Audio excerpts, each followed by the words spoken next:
Hello friends, नमस्कार, आदाब, सत श्री अकाल। आप सभी मित्रों को मेरे इस यूट्यूब चैनल मैथ्स मूवी पर हार्दिक स्वागत है। फ्रेंड्स, मैं यहाँ पर एक जो सीरीज चला रहा हूँ बिहार पुलिस कांस्टेबल का, इसके अंतर्गत लगभग लगता है कि 8-10 वीडियो डाले जा चुके हैं जो पिछले बिहार पुलिस कांस्टेबल एग्ज़ाम में पूछे गए हैं। इस कड़ी के अंतर्गत आज हम लोग 8 मार्च 2020 को द्वितीय पाली में बिहार पुलिस कांस्टेबल में जो प्रश्न पूछे गए थे उसके हल प्रश्न पत्र को व्याख्या सहित हम यहाँ पर डिस्कशन करेंगे। तो अगर आप नहीं देखे होंगे तो उन सब वीडियो को जाकर देख लेंगे और यह वीडियो आपके लिए हेल्पफुल काफ़ी रहेगा। इसके अलावा अगर आप एसएससी जीडी की तैयारी करते हैं, रेलवे का भी या फिर अदर और भी कोई कंपटीशन का, तो उसमें जीके तो पूछता ही है। तो उन सब प्रतियोगी परीक्षाओं के लिए बहुत यह हेल्पफुल वीडियो होगा। अगर आप ये देख लेते हैं तो जैसे ही आप एग्जामिनेशन हॉल में जाएंगे तो आप वहाँ पर गुड फील करेंगे। चलिए क्वेश्चन नंबर 1 यहाँ पर देखते हैं हम लोग। और फ्रेंड्स, एक आग्रह आपसे है कि अगर अच्छा लगेगा तो लाइक कर देंगे, कमेंट करके बताएंगे और ग्रुप में शेयर कर देंगे और मुख्य रूप से सब्सक्राइब कर लेंगे, जिससे कि जो भी मैं नया वीडियो डालूं तो आपके पास सबसे पहले पहुंच जाए। चलिए यहाँ देखते हैं। भारत का सबसे अधिक लीची उत्पादक राज्य है। पूछता है सबसे पहले भारत का, और उसमें भी सबसे अधिक और लीची उत्पादक राज्य सबसे अधिक पूछता है, क्योंकि लीची उत्पादक राज्य तो एक से अधिक भी है। तो सबसे अधिक कौन है? तो यह जानते ही होंगे आप, यह बिहार है। क्यों? क्योंकि भारत में सबसे अधिक शाही लीची का उत्पादन बिहार के मुजफ्फरपुर जिला में होता है। अब एक बात और आप जानिए कि शाही लीची को जीआई टैग भी मिला। तो कब मिला? जीआई टैग का मतलब क्या हुआ? शाही लीची को ज्योग्राफिकल इंडिकेशन ऑफ इंडिया, मतलब GI, geographical indication of India, GI tag कब मिला? तो यह मिला 2019-20 में। अब बिहार के अलावा हम बात करें तो पंजाब में भी लीची होता है, तमिलनाडु में भी होता है, कर्नाटक में भी होता है, महाराष्ट्र में भी लीची की खेती जो है अब होने लगी है। अच्छा, लेकिन हम ये बात करें कि यह तो हुआ भारत की बात। अगर पूरे विश्व में हम बात करें कि सबसे ज़्यादा लीची का उत्पादन करने वाला देश कौन है, तो बताइए आपका जवाब क्या है। अगर जानते होंगे, अगर नहीं जानते होंगे तो जान लीजिए कि दुनिया में सबसे ज़्यादा लीची का उत्पादन चीन करता है। ठीक है, और चीन के बाद क्या है? भारत ही एक ऐसा देश है जहाँ पर सबसे ज़्यादा लीची उगाई जाती है। मतलब सबसे 1 नंबर पर चीन है लीची में और दूसरे नंबर पर भारत है। किसके उत्पादन में? लीची में। लेकिन ठहरिए जाइए नहीं, घबराइए नहीं। एक बात और जानिए कि सबसे ज़्यादा विश्व में जनसंख्या चीन में ही है। कितने नंबर पर? 1 नंबर पर। दूसरा नंबर कौन है? तो भारत है। तो आप ऐसे भी कोरिलेट करके याद कर सकते हैं कि लीची में और जनसंख्या में सबसे अधिक आगे कौन है? तो चीन है। और लीची और जनसंख्या में ही दूसरे नंबर पर कौन है? तो अपना देश भारत है। ठीक है, तो इस तरह से जोड़ करके आप पढ़ेंगे तो थोड़ा ज़्यादा ध्यान में रहेगा। अगले प्रश्न को हम लोग देखते हैं। दूसरा कहता है कि बायोफाइटा पादप सामान्यतः पाए जाते हैं। कहाँ पाए जाते हैं? तो ये पाए जाएंगे नम व छायादार आवासों में। ठीक है। अच्छा, बायोफाइटा का इंग्लिश क्या हुआ? बायोफाइटा यह क्या है? एक इंग्लिश वर्ड है। ठीक है, तो यह जो होता है बायोफाइटा वनस्पति जगत का एक बड़ा वर्ग है। क्या है? एक बड़ा वर्ग है। इसके अंतर्गत वे सभी पौधे आते हैं जिनमें वास्तविक संवहन ऊतक नहीं होते हैं, जैसे मोसेस हो गया, उसके बाद हार्नवर्ट और लीवरवर्ट। इन सब पौधों में बायोफाइट्स प्रथम स्थलीय पादप है। बायोफाइटा को पादप जगत का उभयचर भी कहा जाता है। आपको ये भी याद रखना है। क्या? तो बायोफाइटा को पादप जगत का उभयचर भी कहा जाता है, क्योंकि ये भूमि पर जीवित रहते हैं परंतु लैंगिक जनन के लिए जल पर निर्भर होते हैं। समझ रहे बात? यह भूमि पर जीवित तो होते हैं, लेकिन जब लैंगिक जनन की हम बात करेंगे तो यह क्या होगा? तो यह जल पर निर्भर होते हैं। ये नम छायादार पहाड़ियों पर, पुराने व नम दीवारों पर पाए जाते हैं। इस वर्ग के पादपों में प्रायः जड़ का अभाव होता है। तो ये सारी बातें आपको ध्यान रखनी चाहिए। अगले प्रश्न पर हम लोग चलते हैं। देखिए अगला प्रश्न क्या कह रहा है कि राज्य के राज्यपाल को आदेश जारी करने की शक्ति प्रयुक्त की जाती है। किसके द्वारा की जाती है? तो यह राज्य सूची के अंतर्गत की जाती है। आप जानते ही हैं अनुसूची 3 प्रकार के, राज्य सूची, केंद्र सूची और समवर्ती सूची। ठीक है। राज्य के राज्यपाल का अध्यादेश जारी करने की शक्ति भारतीय संविधान के अनुच्छेद 213 के अनुसार मिला हुआ है। यह राज्य सूची का भाग है। जब विधानमंडल का सत्र नहीं चल रहा हो और राज्यपाल को ऐसा लगता है कि तत्काल कार्रवाई की आवश्यकता है तो वह क्या करेगा? तो अध्यादेश जारी कर देगा। और अध्यादेश 6 सप्ताह के भीतर विधानमंडल के द्वारा क्या हो जाना चाहिए? स्वीकृत हो जाना चाहिए। और यदि विधानमंडल 6 सप्ताह के भीतर उसे अपनी स्वीकृति नहीं देता है तो उस अध्यादेश की वैधता को समाप्त समझा जाता है। ठीक है, तो ये बात ध्यान रखना है। आगे देख लीजिए, निम्न अभिक्रिया पर विचार करें। ठीक है, तो ये है MnO4 पावर माइनस है प्लस 5 इलेक्ट्रॉन पर माइनस है और Mn² माइनस है। तब KMnO4 का तुल्यांकी भार क्या होगा? ठीक है, तुल्यांकी भार बताना है तो ये सही हो जाएगा ऑप्शन आपका डी, तुल्यांकी भार बराबर अनुभार बटा 5। चलिए अगला प्रश्न देखिए, मैथ से है और यह कह रहा है कि यदि 7 नारंगियों का क्रयमूल्य 6 नारंगियों के विक्रयमूल्य के बराबर है तो लाभ प्रतिशत बताएं। तो फ्रेंड्स इसका जो लाभ प्रतिशत हो जाएगा कितना हो जाएगा बताइए? तो इसका सही जवाब आपका क्वेश्चन नंबर देख लेते हैं। यहाँ पर क्वेश्चन नंबर कौन सा था? तो ये 4 था, क्वेश्चन नंबर 5 हो गया। तो 5 का सही जवाब फ्रेंड्स हो जाएगा आपका ऑप्शन डी। ठीक है, 16.2/3। चलिए क्वेश्चन नंबर 6, पक्षियों में तेल अथवा ग्रीन ग्रंथि किस भाग में होता है?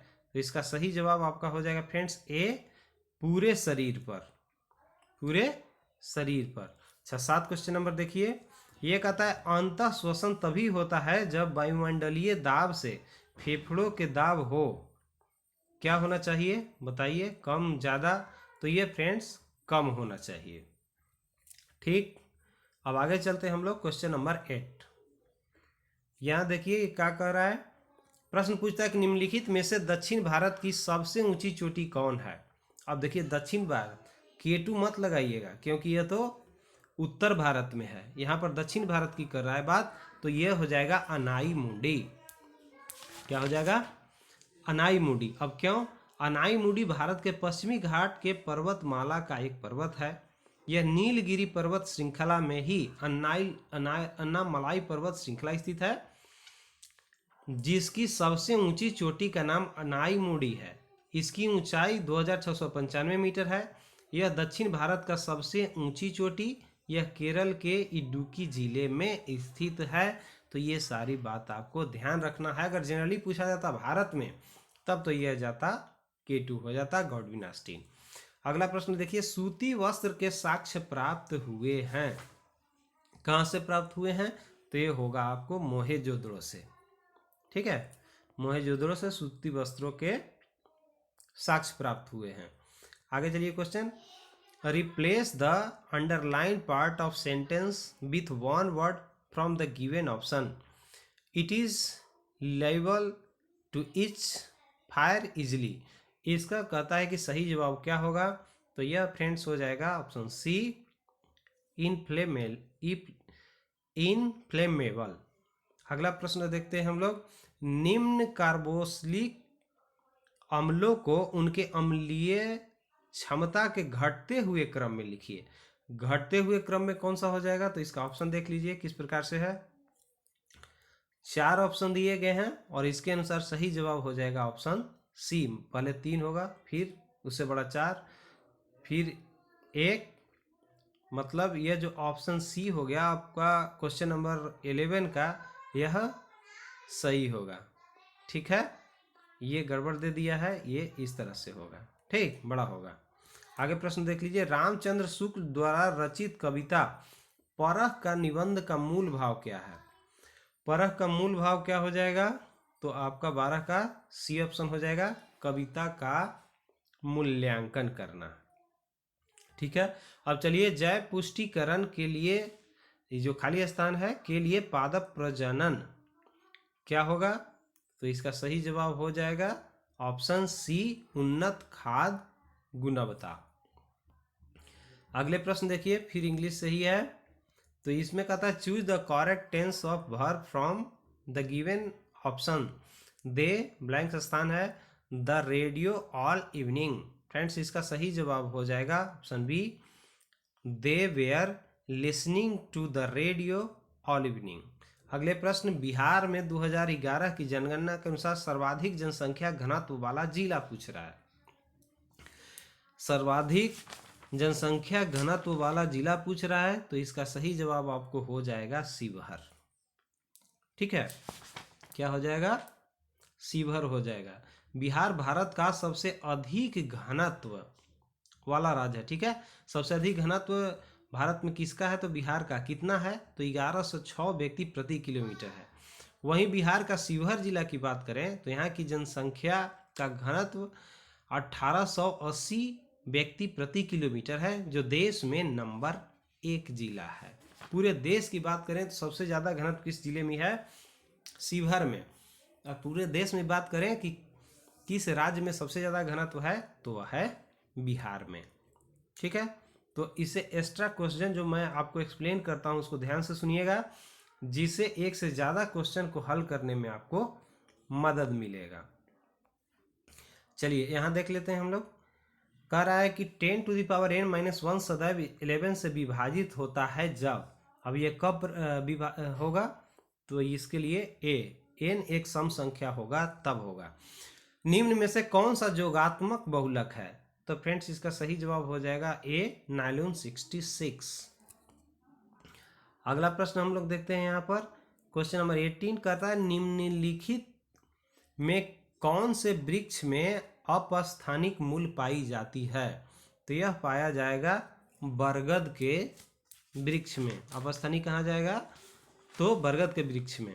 अच्छा, और थोड़ी जानिए कि जड़ निकलने को सामान्य स्थान जैसे प्राथमिक मूल, या जिसको जड़ भी बोलते हैं, अथवा उसकी शाखाओं के अतिरिक्त पौधे के किसी अन्य अंग से निकली हुई जड़ को अपस्थानिक जड़ कहते हैं। जैसे दून घास जो होता है उसमें भी इस तरह से निकलता है, और बरगद में भी। तो बात समझ में आ गया होगा आपको क्या? तो जड़ निकलने के सामान्य स्थान नीचे से निकलेगा ना, तो प्राथमिक मूल जड़ उसी को कहेंगे, और उन शाखाओं के अतिरिक्त, अगर जो मूल जड़ है उसके शाखाओं के अतिरिक्त कहीं से निकल रही है तो ये अपस्थानिक जड़ कहलाएंगे। ठीक है, चलिए आगे देख लेते हैं हम लोग। सोनार में तरंगे प्रयुक्त की जाती है। कौन सा तरंगे प्रयुक्त की जाएगी बताइए? तो पराध्वनि की होना चाहिए ना। ऑप्शन ए सही जवाब हो जाएगा, पाराध्वनि। इस तरह के तो क्वेश्चन इजी हैं। अच्छा देखिए कैसे, तो सोनार एक तकनीक है जो नौचालन जल के अंदर संचार करने तथा जल के अंदर या सतह पर वस्तुओं को पता लगाने के लिए पराध्वनिक तरंगों का उपयोग किया जाता है। इस कारण ये पता लगाया जा सकता है इससे, इसलिए इसका यूज किया जाता है। अब देखिए, इंटर के कैलकुलस से है, ये इंटीग्रेशन चैप्टर है। कहता है integration of tan inverse x by 1 + x² dx, और कहाँ से तो अपर लिमिट 1 और लोअर 0, इसका मान निकालने के लिए कहता है। तो इसका फ्रेंड्स सही जवाब हो जाएगा ऑप्शन डी, आ जाएगा आपको π²/8। दूसरा कहता है स्टेनलेस स्टील में निम्न में से कौन सा मौजूद नहीं है? मौजूद नहीं है की बात कर रहा है, तो टंगस्टन तो आप जानते ही हैं कि नहीं होगा, आयरन होगा, क्रोमियम होगा, निकेल होगा, लेकिन टंगस्टन नहीं होगा। अच्छा, तो टंगस्टन होगा कहाँ? तो जो बिजली का बल्ब हम देखते हैं और उसका जो फिलामेंट देखते हैं लाल कलर का टेढ़ा टेढ़ा जब जलता है तब, तो वह टंगस्टन का ही बना होता है, यह स्टेनलेस स्टील में इसका कोई काम नहीं है। आगे प्रश्न चले तो ये कहता है कुमार गंधर्व के संगीत की मुख्य विशेषता क्या थी। तो फ्रेंड्स उनका जो विशेषता थी वह था मालवा लोकधुन और हिंदुस्तानी शास्त्रीय संगीत, अर्थात ऑप्शन सी। ठीक है। आंख की संरचना में निम्नलिखित स्तर पाए जाते हैं। आंख की संरचना में निम्नलिखित स्तर पर पाए जाते हैं तो क्या होगा, तो इसका सही जवाब आपका हो जाएगा ऑप्शन बी, रंजित पटल। एक मिनट देख लेते हैं हम लोग इस पूरी क्वेश्चन को। संरचना में क्या पाया जाएगा, देखिए 4 ऑप्शन इसमें दिया हुआ है। अब ये कहता है कि आंख की संरचना में निम्नलिखित में से स्तरों पर पाए जाते हैं नेत्र श्लेष्मा, रंजित पटल, दृष्टि पटल और श्वेत पटल। कौन कौन से पाए जाएंगे, तो यह हो जाएगा फ्रेंड्स आपका बी। ठीक है, बी का मतलब हो गया 4, 1, 2, 3। तो ये सारे के सारे पाए जाएंगे। कौन कौन, 4 अर्थात दृष्टि पटल, 1 नेत्र श्लेष्मा, 2 रंजित पटल और 3 कौन हो गया, तो इस तरह से आपका बी ऑप्शन जो होगा सही होगा। ठीक है, आगे चलते हैं हम लोग। Question number 24। क्वेश्चन नंबर 24 क्या कहता है, x बराबर 2 into cos t plus sine t, तो y equal to 5 cos t minus sine t के रूप में निरूपित कब है। अच्छा ये कौन होगा, ये पूछ रही है, अभी मैथ से क्वेश्चन है, तो ये हो जाएगा फ्रेंड्स ए, दीर्घवृत्त। अगला कोशिका में अनुवांशिक पदार्थ है, कौन से अनुवांशिक पदार्थ होंगे, तो यह हो जाएगा डीएनए। अनुवांशिक पदार्थ कौन हो जाएगा, तो डीएनए हो जाएगा। चलिए आगे देखते हैं, निम्नलिखित में से किस प्रकार के बल्ब ऊर्जा की खपत सबसे कम होगी। सबसे कम खपत होने वाला कौन हो जाएगा, देख लेते हैं हम लोग। तो अब जानते ही हैं, हम लोग को मालूम है कि आजकल लेड का ज़माना चल रहा है, तो सबसे कम खपत किस में होगा, लेड में हो जाएगा। अगला देखिए, select the correct transformation from indirect to direct. ठीक है, इनडायरेक्ट से डायरेक्ट स्पीच आपको करना है। He said that he had to work hard, तो इसका सही जवाब क्या हो जाएगा, तो ये हो जाएगा option C, he said I have to work hard. आगे चलते हैं, ये अगला प्रश्न कह रहा है कि निम्नलिखित में से जम्मू कश्मीर में खारे पानी की झील कौन सी है।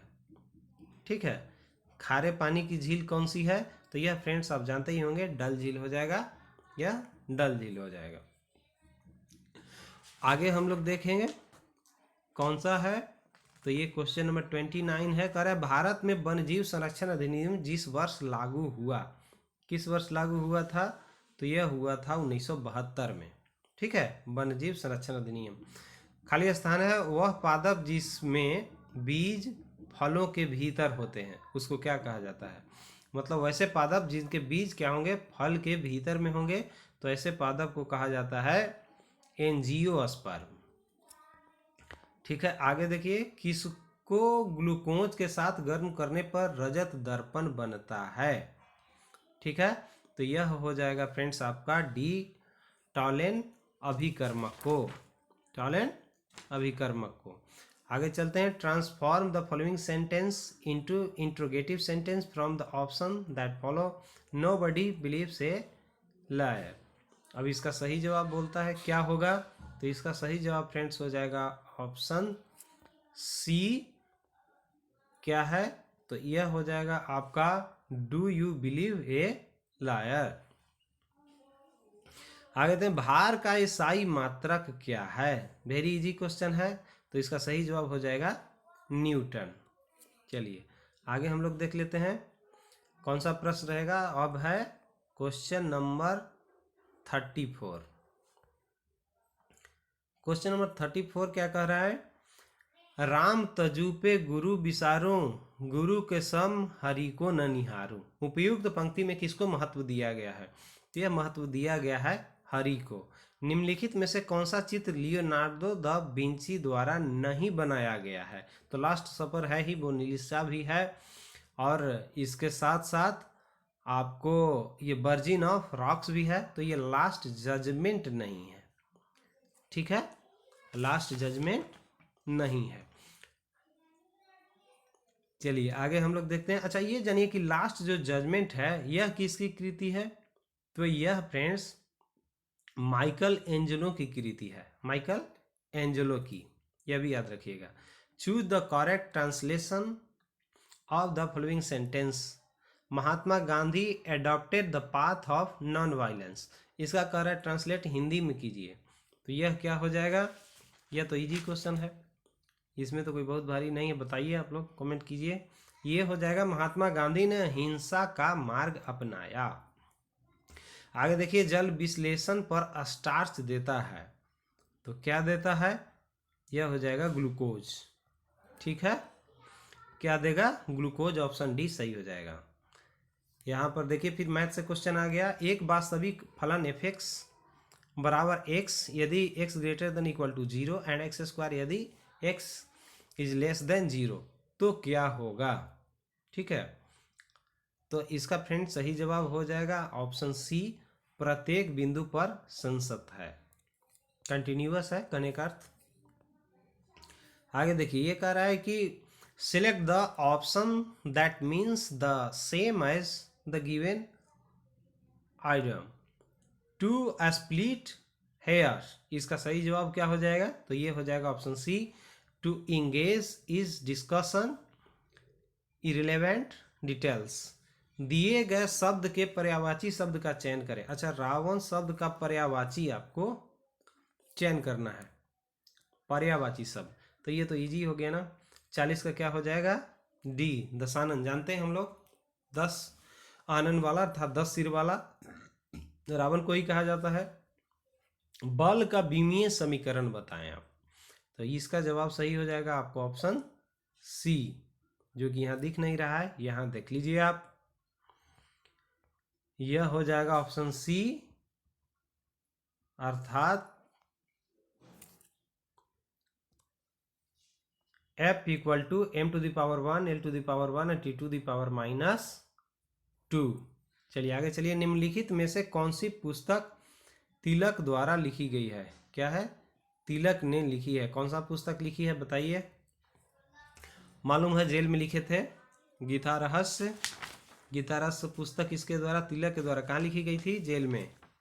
ठीक है, आगे चलते हैं। क्वेश्चन नंबर 43 कहता है, अमृतसर एवं शिमला लगभग एक ही अक्षांश पर स्थित है परंतु उनकी जलवायु में भिन्नता पाई जाती है। अब इसका कारण बताइए।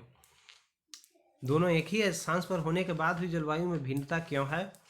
तो पहले तो इसका जवाब देख लीजिए, ये हो जाएगा आपका उनकी ऊंचाई में भिन्नता के कारण। ठीक है, अमृतसर एवं शिमला की ऊंचाई में भिन्नता के कारण उनकी जलवायु में भिन्नता पाई जाती है। उल्लेखनीय है, आप जानते हैं क्या, 16 मीटर के ऊपर दूरी तय करने पर तापमान जो होता है फ्रेंड्स 1 डिग्री सेंटीग्रेड की गिरावट आ जाती है, अतः शिमला के तापमान में गिरावट दर्ज की जाती है। कहने का मतलब है कि जब पृथ्वी से आप ऊपर हाइट पर जाएंगे तो जैसे ही 16 मीटर की ऊंचाई पर आप जाएंगे ना, तो 1 सेंटीग्रेड तापमान कम हो जाएगा। जैसे यहाँ पर अगर 15 डिग्री सेल्सियस होगा पृथ्वी पर, तो वहाँ पर जाएंगे तो 14 डिग्री सेल्सियस हो जाएगा। इस तरह से इसके कारण होता है। तो अब बात समझ गए होंगे। आगे देखते हैं, जब कोई वस्तु मुख्य रूप से पृथ्वी की ओर गिरती है तो उसकी कुल ऊर्जा क्या होती है? आपको ये बताना है। ठीक है, उसकी कुल ऊर्जा क्या होगा? तो यह हो जाएगा आपको नियत रहती है, मुक्त रूप से गिरेगी तब ध्यान रखना है। अच्छा, अब देख लेते हैं हम लोग क्या कहता है कि मनुष्य में प्रति मिनट हृदय स्पंदन होता है, तो मालूम ही होगा, 72 हो जाएगा ना। 45 का सही आंसर क्या हो जाएगा? तो 72 हो जाएगा। ये कहता है मस्तिष्क ज्वर जिस जीव देह के कारण होता है वह बताइए, तो यह हो जाएगा आपको ऑप्शन बी, जीवाणु के कारण। आगे प्रश्न देखिए, यदि मुद्रास्फीति 6% प्रति वर्ष की दर से बढ़ती है तो 40 रुपया की वस्तु को वर्ष के अंत में लागत क्या होगी, यह प्रश्न पूछता है। तो इसका सही जवाब फ्रेंड्स हो जाएगा डी, और डी बोले तो 44 रुपया तथा 45 रुपया के मध्य, अर्थात ये सही जवाब हो जाएगा। गन मेटल किसकी मिश्र धातु होती है, तो इसका सही जवाब हो जाएगा ऑप्शन बी, कॉपर, टीन और जिंक जस्ता का मिश्रण होता है। अगला प्रश्न, तृतीय बौद्ध सभा किस स्थान पर बुलाई गई थी। बौद्ध सभा आप जानते हैं कि 4 हुआ था ना, 4 हुआ था, लेकिन तीसरा के बारे में ही पूछ रहा है। ठीक है, तो इसका सही जवाब फ्रेंड्स हो जाएगा पाटलिपुत्र। तो कहिएगा कि प्रथम सभा कहाँ हुआ था, तो राजगृह में, और दूसरा कहाँ हुआ था, वैशाली में। ठीक है, और तीसरा पाटलिपुत्र में। तो चौथा कहाँ हुआ, तो कश्मीर के कुंडलवन जगह पर। ठीक है, अच्छा ये जानिए कि अशोक जो था वह मौर्य वंश का सबसे प्रतापी शासक था। वह बौद्ध धर्म का पोषक था। बौद्ध धर्म के प्रचार प्रसार के लिए अशोक ने सुदूर क्षेत्रों में अपने प्रचारकों को भेजे थे। अशोक ने अपने शासन काल में कब 251 ईस्वी पूर्व अथवा 255 ईस्वी पूर्व में अपनी राजधानी को क्या किया, तो पाटलिपुत्र में 255 ईस्वी में अपनी राजधानी पाटलिपुत्र में मोगलीपुतिस्म की अध्यक्षता में तृतीय बौद्ध संगीति का आयोजन किया था। किसकी अध्यक्षता में, तो मोगलीपुत्र तीस इसके अध्यक्ष थे, और यह पटना में हुआ था। उस समय राजा कौन था, तो अशोक था। ये सारी बात आपको ध्यान रखना है। चलिए आगे देख लेते हैं हम लोग। थोड़े से असम्मित बंटन का माध्य x बार है, माध्यिका m, माध्य x, माध्यिका m और बहुलक z के संबंध में जो सूत्र से दर्शाया गया है उसे आप बताइए। तो इसका सही सूत्र क्या हो जाएगा, अब बताइए। तो इसका सही जवाब हो जाएगा बी। ठीक है, बी सही जवाब हो जाएगा। चलिए 51 क्वेश्चन नंबर अब हम लोग देखेंगे। तो 51 क्वेश्चन नंबर ये रहा आपके स्क्रीन पर। क्या कहता है कि वायुमंडल में तापमान के समान पतन दर है। ठीक है, सामान्य पतन दर कौन हो जाएगा, तो ये हो जाएगा ये 6.5 डिग्री सेंटीग्रेड प्रति किलोमीटर। ठीक है, चलिए अब आगे प्रश्न के हम लोग देखते हैं। 1919-20 के दौरान दरभंगा राज्य में किसान आंदोलन के नेता कौन थे। 1919-20 की बात हो रहा है। 20 में कौन सा आंदोलन हुआ था गांधी जी के द्वारा, असहयोग आंदोलन, मालूम ही होगा ना। तो उस समय की बात कर रहा है ये कि उस समय किसान आंदोलन जो हुआ उसके नेता कौन थे, तो ये आपको मालूम होगा, स्वामी विद्यानंद जी थे। ठीक, अगले प्रश्न, change the following sentence from active to passive करना है। We have to pick the fruit very early in the morning, otherwise we can't get to the market in time. इसका कहता है पैसिव कीजिए, तो क्या होगा फ्रेंड्स, सही जवाब, पूरे ऑप्शन को आप देखिए पता चलेगा आपको, आप दिमाग लगाइए, थोड़ी जानते होंगे ट्रांसलेशन, तो हो जाएगा ऑप्शन सी सही जवाब हो जाएगा। अच्छा आगे देखिए, अब ये मैथ से प्रश्न है। यह कह रहा है कि यदि 6 व्यक्ति 24 दिन में 36 एकड़ फसल की कटाई करते हैं तो 12 व्यक्ति 18 दिन में कितने एकड़ फसल की कटाई करेंगे। इसका सही जवाब हो जाएगा ऑप्शन सी 54 दिन में। ठीक है, कितने एकड़ फसल की कटाई करेंगे, अच्छा एकड़ पूछ रहा है ना, तो 54 एकड़ हो जाएगा। इसके लिए बहुत इजी सूत्र है, आप जानते होंगे, इस पे लगा दीजिएगा M1D1 बटा W1 बराबर M2D2 बटा W2। अब पूछ लीजिए ये क्या है, ये मैन आदमी जो रहेगा उसकी संख्या, यह दिन डेज है, और ये W1 W2 देख रहे हैं यह वर्क काम के संबंधित है। उस तरह से आप कर देंगे 6 गुना 24, ठीक है, बटा 36 बराबर 12 गुने 18 बटा W2 निकालनी है। तो ये अब इस तरह से इसको हल करेंगे तो आपका आंसर 54 आ जाएगा। आगे प्रश्न चलिए, क्यूनिफॉर्म शब्दावली का संबंध है, क्यूनिफॉर्म शब्दावली का संबंध है तो यह फ्रेंड्स है मेसोपोटामिया लेखन से। भारत की विदेश नीति आधारित है, किस चीज पर आधारित है? तो यह हो जाएगा आपको गुट निरपेक्ष नीति पर आधारित है। स्पिनिंग जेनी का खोज किसने किया था? तो ये मालूम ही होगा, जेम्स हर ग्रीव्स ने किया था। किसने? जेम्स हर ग्रीव्स ने। चलिए आगे देखते हैं, ईडीटीए एक लिगैंड है, किस प्रकार का है? तो यह हो जाएगा फ्रेंड्स हेक्साडेंटेंट। मीराबाई का जन्म कहाँ हुआ था? अब बताइए। तो मीराबाई का जन्म हुआ था फ्रेंड्स, एक मिनट जरा क्वेश्चन नंबर देख लें हम लोग, 57, 58, 59 है ना, 59 इसका सही जवाब हो जाएगा ऑप्शन सी, राजस्थान में मीराबाई का जन्म हुआ था। और मंदार पर्वत बिहार के किस जिले में है? तो ये आपको मालूम होगा, यह भागलपुर जिला में है। ठीक है, कहाँ है? तो भागलपुर जिला में मंदार पर्वत है। अच्छा, अब अगले प्रश्न को देखें हम लोग, क्वेश्चन नंबर 61। यह कह रहा है कि कितने प्रतिशत प्रति वर्ष साधारण ब्याज की दर पर 1800 रुपया की राशि 10 वर्षों में 2700 रुपया हो जाएंगे? इसका सही जवाब हो जाएगा ऑप्शन ए 5%। अगला प्रश्न मैथ सही है, पाइप ए एक खाली टंकी को 8 घंटे में भर सकता है, पाइप बी पूरे भरे हुए टैंक को 12 घंटे में खाली कर सकता है। यदि दोनों पाइप एक साथ खोल दिए जाएं तो खाली टैंक को भरने में कितना समय लगेगा? यह हो जाएगा फ्रेंड्स आपको 24 घंटा लगेगा। इसको बना करके आप देखिएगा। अब ये कह रहा है किस बात को अत्यधिक बढ़ाकर कहना वाक्यांश के लिए सही शब्द है? बात को ज़्यादा से ज़्यादा बढ़ा चढ़ा करके पेश करना, तो अतिशयोक्ति कहा जाएगा। ठीक, मयूरभंज खनिज क्षेत्र स्थित है, कहाँ में स्थित है? तो यह हो जाएगा उड़ीसा में। कहाँ? उड़ीसा में हो जाएगा। अच्छा, उड़ीसा की राजधानी भुवनेश्वर और उड़ीसा के मुख्यमंत्री नवीन पटनायक। अगले प्रश्न की तरफ हम लोग देखें, श्वेत प्रकाश की एक किरण कांच के प्रिज्म पर आपतित होती है, वह प्रकाश वर्ण जो कांच के प्रिज्म से होकर गुजरने पर अधिकतम विचलन होता है। सबसे ज्यादा विचलन किसका होता है मालूम है? तो यह होता है बैगनी का, और सबसे कम विचलन होता है लाल रंग का, क्योंकि लाल रंग का तनदैर्ध्य सबसे ज्यादा होता है और बैगनी का सबसे कम होता है। आगे प्रश्न देखिए, C60 के एक अणु में कितने षटकोणीय व पंचकोणीय आकृति होती है? तो यह हो जाएगा 20 षटकोण व 12 पंचकोण।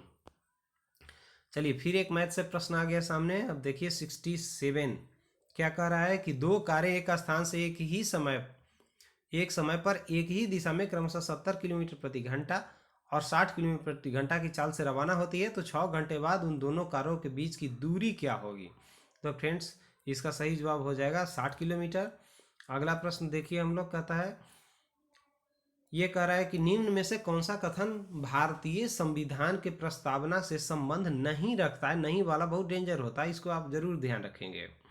तो इसका सही जवाब हो जाएगा डी, प्रस्तावना में अभी तक सिर्फ 2 बार ही संशोधन किया गया है। ठीक है, तो यह संबंध नहीं रखता है, बाकी सब रहेगा। अब आगे चलते हैं, 69 क्वेश्चन नंबर क्या कहता है? ये है 69 कहता है, हिंद महासागर में अमेरिकी नौसेना अड्डा स्थित है। अब कहाँ है आपको बताना है। हिंद महासागर में कहाँ है? तो ये है डिएगो गार्सिया में। ठीक है, डिएगो गार्सिया में। आगे चलते हैं, प्रश्न हम लोग देखते हैं, क्वेश्चन नंबर 70। तो यह कह रहा है कि choose the appropriate modal and fill in the blank, खाली स्थान को भरना है। The train arrive so soon, और इसमें आगे ही ब्लैंक स्थान है, इसको भरना है। तो इसका सही जवाब हो जाएगा ऑप्शन सी में।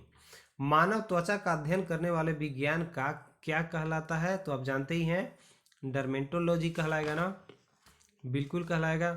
आपको भी याद रख लेना है।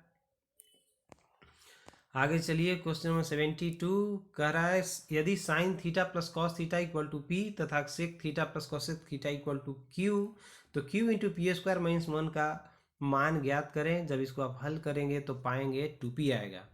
निम्नलिखित नदियों में से कौन सी नदी अफ्रीका महाद्वीप में स्थित नहीं है? नहीं वाला क्वेश्चन देखिए, मैं बार बार बोल रहा हूँ, ध्यान से पढ़िएगा। नहीं है पूछ रहा है, तो फ्रेंड्स इसका सही जवाब हो जाएगा ऑप्शन बी, हडसन। ठीक है। आगे आता है रॉकेट किसके संरक्षण के सिद्धांत पर कार्य करता है? यह तो इजी प्रश्न है, पढ़े ही हैं। रेखीय संवेग, रेखीय संवेग पर निर्भर करता है। क्वेश्चन नंबर 75 ये कह रहा है कि निम्न में कौन सा एक रूपांतरित तना है? तो यह क्या हो जाएगा? आलू। आलू क्या है? रूपांतरित तना है। यह प्रश्न देखें, 54 minus 2 into 20 plus 12 divided by 4 into 3 minus 1 into 2 plus 10 का क्या कर रहा है? प्लस 10 का क्वेश्चन नंबर 76 है। ये कह रहा है कि मान क्या होगा। ठीक है, मतलब वैल्यू निकालने के लिए कहता है। तो ये इजी है, बदमाश नियम जानते ही है, उस पर आप लगा दीजिएगा और उसके हिसाब से ये हो जाएगा आपका डी सही आंसर 4। आगे देखिए, प्रश्न कर रहा है कि लोक लेखा समिति अपनी रिपोर्ट प्रस्तुत करती है। ठीक है, तो यह कहाँ करेगा? तो करेगा लोकसभा के स्पीकर को यह प्रस्तुत करेगा। अगला प्रश्न देखिए, 2 मीटर भुजा वाले घन बॉक्स में 5 सेंटीमीटर भुजा वाले कितने घन रखे जा सकते हैं? ठीक है, ये तो आयतन से संबंधित है, इसको बना लीजिएगा आप। इसका सही जवाब फ्रेंड्स हो जाएगा डी ऑप्शन, 64,000। ठीक है, डी ऑप्शन है नीचे वाला, ऊपर में मत समझिएगा। 64,000। चलिए आगे प्रश्न हम लोग देखते हैं। क्वेश्चन नंबर आ गया 79, चांद का मुंह टेढ़ा। ठीक है, इसके लेखक कौन है? तो इसके लेखक हो जाएंगे मुक्तिबोध। ठीक, आगे देखिए, केंचुए में क्लेटलम खंड होते हैं, किस प्रकार के होते हैं? तो यह हो जाएगा ऑप्शन सी, 14, 15, 16 एवं 17। चलिए यहाँ देखते हैं, थोड़ा तेजी से हम लोग देख लेते हैं क्वेश्चन को। कहता है क्लोरोफिल की उपस्थिति, क्लोरोफिल यहाँ खाली स्थान है, की उपस्थिति में बनता है। तो यह मैग्नीशियम, क्लोरोफिल मतलब हो जाएगा मैग्नीशियम की उपस्थिति में बनता है। सही जवाब हो जाएगा प्रकाशानुवर्तन, फोटोट्रोपिज्म में जुड़े हुए हार्मोन हैं। तो कौन सा हार्मोन हो जाएगा? तो इसमें हो जाएगा ऑक्सिन हार्मोन। कौन सा? Auxin hormone. अगले प्रश्न देखें, कह रहा choose the appropriate one word substitution, a man who wife is dead. वह व्यक्ति जिसका वाइफ मर गई है क्या कहलाएगा? तो इंग्लिश में इसको बोला है विडोवर, और जिसका हस्बैंड तो विडो बोलता है ना, उसी प्रकार उन तत्वों का समूह छाटिए जिसमें केवल धातुएं ही हो। ठीक है, जो धातु का समूह है उसको आपको छांट लेना है। तो यह फ्रेंड्स हो जाएगा ऑप्शन डी, BeCa, Sr और Na। ये सभी जो हैं बेरियम, कैल्शियम और ये सोडियम, इस तरह से ये सब क्या हो जाएंगे? तो धातुएं हैं। राज्य सरकारों का संवैधानिक प्रमुख कौन होता है? यह वेरी इंपॉर्टेंट क्वेश्चन, इसको आप VVI लगा लेंगे, बार बार पूछे जाने वाला क्वेश्चन है। ठीक है, ये राज्य सरकारों का संवैधानिक प्रमुख कौन हो जाएगा? तो यह हो जाएगा आपको राज्यपाल। हाई कहता है 2 संख्याओं का अनुपात 8:3 है और उनका अंतर 120 है, तो दोनों संख्याओं में सबसे छोटी संख्या क्या होगी? तो यह हो जाएगा आपको 72। मॉन्टेग्यू चेम्सफोर्ड की रिपोर्ट, ठीक है, क्या था ये आपको बताना है। तो इसका सही जवाब हो जाएगा सी, भारत सरकार अधिनियम 1919 इसका आधार बनी। ठीक है, मॉन्टेग्यू चेम्सफोर्ड रिपोर्ट, भारत सरकार अधिनियम 1919 इसका आधार बनी। कहता क्षुद्रतम